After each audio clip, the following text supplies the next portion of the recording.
Hey everyone, it's Lisa here. And it's Kim. Hi. Hello, and welcome back to the Wake Up and Change the World show. And in today's show, we're going to take a look at a whiskey company that's really doing some interesting things to differentiate itself from its competition out there.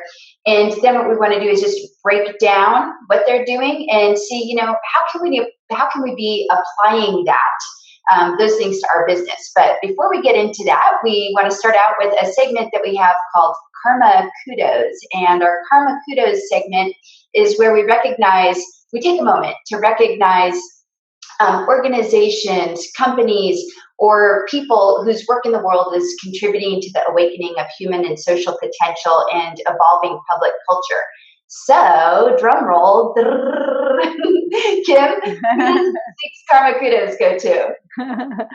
Awesome. So today's Karma Kudos goes to the United States of Women Summit that's being held this week in Washington, D.C. And, there's a lot that's been done already for women and girls, but there's still plenty more to do. So convened by the White House, this summit is going to rally all of us together to celebrate what we've achieved and how we're going to take action to move forward. It's going to cover key gender equality issues, and all together, we're going to make a powerful difference in our collective future. So some of the topics covered are economic empowerment, health and wellness, educational opportunities, violence against women, entrepreneurship and innovation, which we're championing, and civic engagement. So if you want to check this out, I believe the summit's being live streamed this week and the recordings will be available afterwards. It's at unitedstateofwomen.org, unitedstateofwomen.org. Go check it out. Cool. And we've joined that movement, haven't we? We have. There's a way to take the pledge, and you create a little image on their site with whatever your pledge is for the United States of Women, and you can post it in your social media and champion this whole movement. Yeah, awesome. So great. So we're going to get into our topic of the day, which is, what does whiskey have to do with your business? Well, I'm not a whiskey drinker. Are you, Kim? You're from Texas. You have to drink whiskey. Is that a stereotype? I believe that is the stereotype, Lisa. But, whiskey's different than Scotch, too. So I would say, yes, there's a lot of whiskey in Texas. A lot of whiskey I don't drinking. understand. What is the difference between, not that we're going to get into that, but. Oh, honey, I have no idea. Okay. Good. So I'm not totally alone here. And the funny thing is, when I saw this company, which is Glenfiddich, I'm like, oh, Glenfiddich. That just shows you how much of a whiskey drinker I am not. And I found out, it's not just whiskey, it's single malt Scotch, which I guess is a whole different thing, but is still in that category of whiskey. So I'm a wine drinker, but we're going to be talking about whiskey today. So here's the really cool thing. Glenfiddich really wants to differentiate itself from other Scotch, other whiskey that's out on the market there. And what they've done recently is they've set up this campaign to challenge the stereotypes of whiskey drinkers, or what we might think a whiskey or Scotch drinker is. Now, again, I don't drink whiskey or Scotch, but I think I do probably have these stereotypes, like people who are from Texas, down south. I guess more like, I don't know. Anyhow, I'm not going to go there because it would sound really silly. Anyhow, so I think Scotch, Lisa, just to clarify, Scotch is the more expensive, more refined version of whiskey. So it's in the family, but if you're speaking to a Scotch drinker, it's a very different thing. Okay, so. And does it come from Scotland? I'm not kidding. I'm getting educated here on my hard liquors. Wow. But really what we're talking about is marketing. So I don't really have to know a ton about whiskey to apply this to marketing, which is what we do know a lot about, Kim. This is true. Yeah. So they're doing, this really cool thing. Kim and I were looking online, and they've set up these ad campaigns. They're like 15-second spots, like 4 of them. And again, they're challenging these stereotypes of what we might think a Scotch drinker is, like a Scotch, single malt Scotch. It only pairs well with white gloves and lamb chops, or fine cigars and country clubs. And what they did was they did this series of really cool ads. I think, and I'm not even a whiskey drinker, but they did this really cool series campaign ad series campaign of ads to challenge stereotypes. And the company, that the advertising company is Rokon. I hope I'm saying that right. Am I saying that right? Yeah, you're saying that right. Rokon. Yeah. And what their chief creative officer said about this campaign is that the campaign is sort of leaning into where you expect Scotch to come from, and the types of people drinking Scotch, and the flavors that you expect it to have, or the occasions that you would drink it at. And what they wanted to do, what this advertising company wanted to do, was turn all of those stereotypes upside down on their head. And one of the stereotypes, for instance, is a father-daughter spot that focuses on this misconception that about the types of people who drink whiskey, like, oh, it's just for older, distinguished people. Or another spot that they did is a backyard barbecue spot, which challenges this idea of, oh, you can only crack open a bottle of whiskey at a country club, or at a private type of event or something like that. So yeah, it's really cool what they've done. Awesome. Do you want to show us the spot? Yeah, that's cool. Let's do it.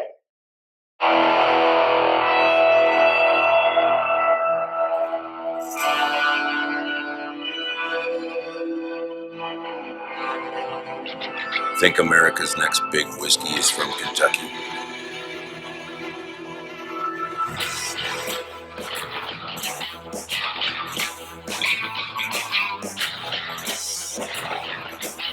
Introducing Glenfiddich 14-year-old Bourbon Barrel Reserve.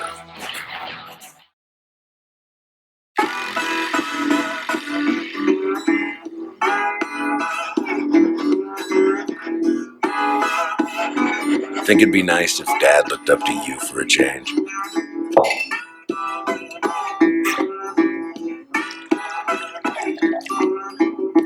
Introducing the smooth sophistication of Scotland with the sweet kick of Kentucky. Glenfiddich 14-year-old Bourbon Barrel Reserve.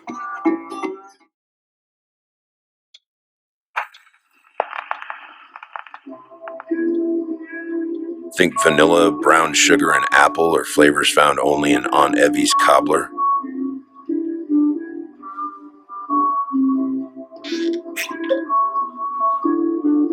Introducing the smooth sophistication of Scotland with the sweet kick of Kentucky. Glenfiddich 14-year-old Bourbon Barrel Reserve. Think single malt Scotch only pairs well with white gloves and lamb chops, or small plates and string quartets, or fine cigars, or country clubs, or derby hats, or taxidermy?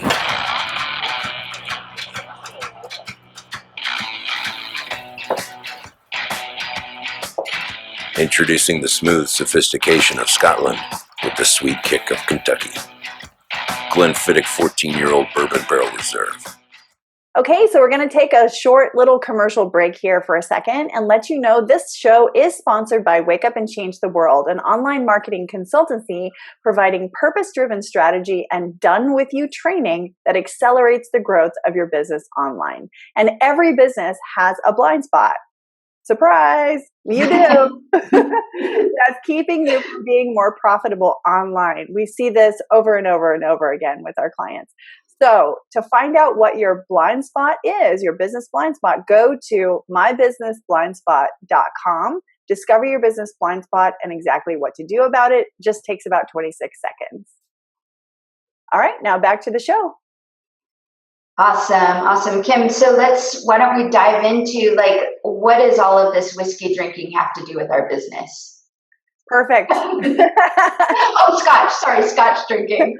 Scotch whiskey, that stuff, alcohol. Yeah, what does that have to do with our business? Well, I think what is so brilliant about the ads that we just showed you is it's really challenging stereotypes about who your ideal clients are or might be, and even some stereotypes about your own offerings.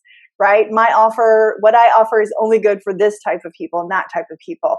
Now, I have to say this goes against a lot of what we teach to people who are just beginning in business, right? We teach you need to focus, you need to find an ideal client group or maybe two, but not too many. And you really need to focus in and hone in on that ideal client group. So this really is an advanced strategy for those of you who have been in business a little while, or maybe you've been focusing on one ideal client group, but you're finding that it's really not a fit. It's not a perfect fit for you. So you need to open that up. You need to challenge the stereotype of who your ideal clients are, and maybe look and see, what are other groups of people that I want to reach? How could my offering apply to them and serve them? Right. So in the Glenfiddich example, they're looking at, it's not just stodgy old white men in the country club, right? Like this can be a father-daughter, African-American guitar making, type of beverage. And you can enjoy this in many different types of scenarios. So that's the first thing, is challenge the stereotypes. Yeah. And I'll add into that piece of challenging the stereotypes. Think about the stereotypes of, I guess challenging the stereotypes again, I just want to say goes into the differentiating yourself from other people, other companies, other brands, other businesses in your niche, because as we all know, there's lots of businesses doing the same thing that you're doing, and you're all going for the same ideal client. So how do you differentiate your products and services from other people's products and services? So they're not changing that they're selling Scotch. There's other companies who sell Scotch. So they have to change, they have to differentiate how their Scotch is different. And the way that they're doing it, like Kim said, is by reframing their ideal client or reinventing their ideal client. So, yeah. Yeah. And it's just placing some new ideas perhaps in the minds of different client groups and showing up where those people are, right? So you can find new markets in this way. And it's interesting to look at what are other businesses doing outside of your niche, outside of your area, right? So if you're a holistic doctor or practitioner in some way, what are whiskey companies doing? Like what are car companies doing? Like what are the big boys doing who are running ad campaigns or social media campaigns? What are they doing and how are they positioning themselves? And is there an opportunity to learn something aside from, because I think we can get stuck in just looking at what are all the other holistic doctors doing, or what are all the other massage therapists doing, or what are all the other coaches doing? So expand your thinking on that and look at ways that you can find new markets. It's really a good point, because we can learn a lot from these bigger companies like Glenfiddich. They have a lot of money to invest in really expensive marketing companies and advertising companies. And those people are really, those are big advertising companies because they do a good job. So we can, as small business owners at the grassroots level, learn from them. Anyhow, I just want to say that. I love that. I think that's really good. The other thing that you'll notice in the Glenfiddich, their spots is that they've created these 4 spots, and they each do something slightly different. Like they educate, they entertain, right? They let you know, one of their spots is like an educational spot that lets you know, like a really fine Scotch should have a certain taste to it. And they let you know, this is Aunt Betsy or Aunt Bevy's apple pie, and our Scotch has this flavor to it. So thinking about that piece as well. How can we educate and also entertain? When you see the spots, it's really quite brilliant how they did it. Yeah, it's great. And I think so if you're thinking about your own business and you're feeling kind of creatively stuck in a rut and you're feeling like maybe you're not seeing new possibilities or potentials of finding new markets or ways to differentiate yourself, ways to really stand out, right, from the crowd, I think that is an incredible thing to do, is to look outside of your own niche, see how you can think outside the box. Maybe get out of your office. Like I just spent an afternoon in Barnes and Noble just looking at the magazine section, which was like 5 different containers of magazines. Like, wow, what are all of these different types of businesses doing and publications doing? And it really just helped me open up to being more creative. So that's what we really want to inspire you to do here today is maybe it's time for you to rethink your brand, rethink your marketing, rethink the stereotypes that you have for yourself and for your ideal clients. Mm-hmm. Absolutely. And think about if this was your business, well, it is your business, but if you were the Glenn Fiddick out there saying, hey, I want to differentiate myself from all of the other businesses who do what I do, how can you take what Glenn Fiddick is doing with their advertising and apply that to your business? I mean, we're giving you the links to the ad. So take a look at them and see and ask yourself, how can I take just a little piece of what they've done here and apply this to what I've done to differentiate myself from everybody else out there? All right, everybody. Thanks so much for joining us. We'll see you next time on the Wake Up and Change the World show. Make sure you join us and bring yourself a cup of wake up. Wake up. Bye-bye. Bye.